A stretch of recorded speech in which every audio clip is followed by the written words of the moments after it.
Hey y'all, I'm Britton, and today we are going to talk about our content marketing assignment. We're group 3. I'm Jones. I'm Joseph. I'm Andrew.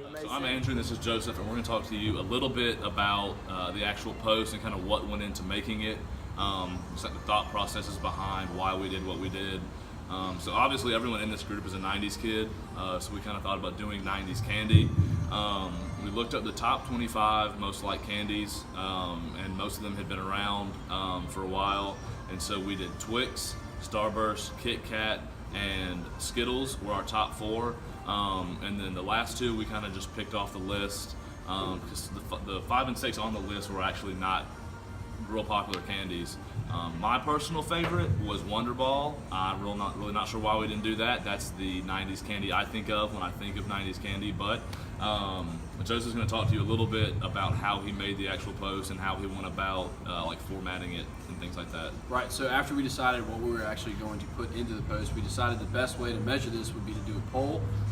And that way we would send out this poll, and you would choose from the top 6 candies that we had, and immediately you would see which candy was in the lead, which was the most popular, and that way we could measure out of our target audience, which was 90s kids.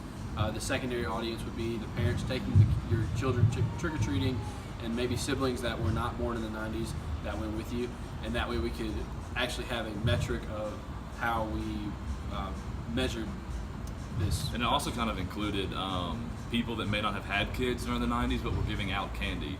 So people that were buying candy to give out to trick-or-treaters, you know, what they may have bought and like what their favorite things were to hand out and things like that. So we're going to talk a little bit today about our marketing plan and how we were going to go about getting people to see our post. The first thing we thought of when we thought about making this poll or the post was being able to market it through word of mouth and just spreading it on our own as a group. You know, we all have social media, so Britton and I were going to post it on Twitter and tweet it. We all shared it on Facebook.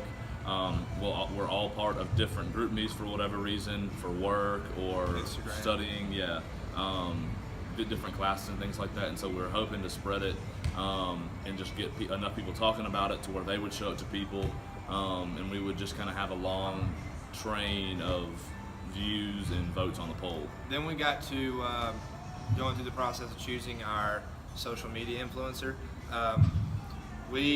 The one we chose, we ended up only doing 1, failed to do 3. The one we chose was, since we're kind of themed around the 90s kids, we chose the 90s kids Twitter account.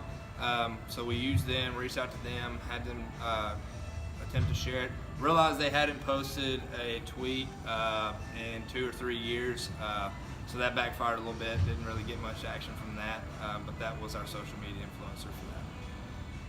So AC and I are going to talk to you a little bit about the approach that we took to actually generate traffic on our post. So originally we tried just sharing it with friends and family, hoping that our shares to them would lead to them sharing it, would lead to others sharing it. We quickly realized that wasn't going to generate the amount of traffic that we were hoping for. So we started to dive into sending it in group meets, reaching out to our peers, reaching out to pretty much anyone and everyone that we could. As Jones and Andrew explained earlier, we reached out to a 90s Twitter account, hoping that they could share it and generate some more traffic. We quickly learned that that was also not going to generate the traffic that we wanted. It was an account that hasn't been active for a few years. So unfortunately it didn't lead to the amount of views that we had hoped for, but we will actually talk a little bit more about that in our presentation later. Yeah, like Britton said, we quickly realized the word of mouth was not gonna do it. We weren't gonna get near our 3,000 views that we needed. So as a group, we decided to look into Facebook ads and paying for some search words possibly. So we put some money together and we got some search words. We got a Facebook ad, and it didn't really give us what we were looking for there. It gave us some impressions but not views, but that's something that we're going to talk about in our presentation. So we learned a lot from doing the paid Facebook ad.